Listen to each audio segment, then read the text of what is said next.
Olá! Hoje a gente mergulha numa situação bem delicada no serviço público, né? Um servidor exonerado, e isso durante o estágio probatório. O motivo? Longos afastamentos médicos. Aí fica a pergunta: como equilibrar o direito à saúde com a necessidade de avaliar a aptidão para o cargo? A nossa fonte aqui é uma análise bem detalhada de uma decisão importante do TJ de São Paulo, o Tribunal de Justiça. É a apelação cível que está no nosso roteiro, sobre um agente de segurança penitenciário, que hoje, aliás, é chamado de policial penal. E a missão deste nosso deep dive é tentar desvendar o que é de verdade esse estágio probatório, como a justiça olha para esses casos e quais são os limites, né? Tanto para a administração pública quanto para o próprio servidor. Vamos então desempacotar isso? Para começar, vamos direto ao ponto. O que define o estágio probatório? Muita gente acha que é só um tempinho de espera até ganhar estabilidade, mas não é bem assim, é verdade? De forma alguma. É um erro comum pensar isso, sabe? O estágio probatório, na verdade, é um período fundamental. São 3 anos de avaliação, contínua. A administração pública, ela precisa ver se o servidor está demonstrando, ali na prática, no dia a dia mesmo, os requisitos do cargo. Aptidão, assiduidade, disciplina, iniciativa, produtividade, responsabilidade. Tudo isso. A exoneração nesse período, entende, não é uma punição. É mais uma constatação. Uma constatação de que, por algum motivo, essa demonstração dos requisitos não aconteceu como deveria. O objetivo final é garantir que quem fica no serviço público tem mesmo o perfil, a capacidade para aquela função. Entendi. Faz todo sentido. Agora, nesse caso que a gente está analisando, o servidor que foi exonerado, ele contestou, né? Disse que era ilegal, que tinha o respaldo das licenças médicas, dos problemas de saúde. Mas o que a análise dos fatos pelo TJSP realmente mostrou?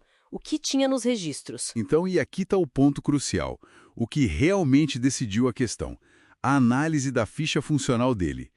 Nossa, trouxe um dado muito impactante. Entre o fim do curso de formação e a data em que ele foi exonerado, ele trabalhou efetivamente na unidade prisional por, pasme, apenas 2 dias. 2 dias? 2 dias. Todo o resto do tempo, que deu mais de 500 dias, isso em pouco mais de um ano, foi passado em licenças médicas. Nossa! Só 2 dias de trabalho efetivo em mais de um ano.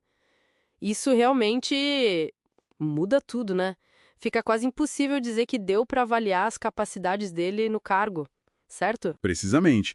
E foi esse o raciocínio central do TJSP. Veja bem, independentemente daquela discussão jurídica mais técnica, sabe? Se a licença médica suspende ou não o prazo do estágio. Porque tem visões diferentes sobre como contar esse tempo afastado. O ponto é que a ausência quase total tornou materialmente impossível para a administração avaliar. Avaliar o quê? A aptidão, a assiduidade, a eficiência, tudo aquilo que o estágio probatório exige. O propósito principal do estágio foi frustrado, simplesmente pela falta do exercício efetivo. Não teve como ver ele trabalhando. E tem mais um ponto que pesa muito, a natureza do cargo. Ser policial penal, a própria lei diz isso, a Lei Complementar 1416 de 2024, exige plena capacidade. Física e mental. Para tarefas de alto risco, né? Vigilância, custódia de presos, escoltas, gerenciar crises. A aptidão que é exigida lá na posse, ela precisa ser mantida e mais, precisa ser demonstrada continuamente. Com só 2 dias de trabalho, como é que fica essa demonstração? Não aconteceu. A defesa, como foi isso no caso? O TJ olhou para isso? Que é um advogado pago pelo Estado, né? Para garantir que ele não ficasse sem defesa.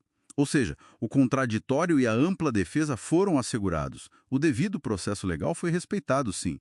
E essa verificação da regularidade do processo é fundamental, porque ela se conecta diretamente com os limites da atuação do judiciário nesses casos, entende? Tem uma súmula do STJ, a 665, que diz basicamente isso. O controle do judiciário é sobre a legalidade do ato e a regularidade do procedimento.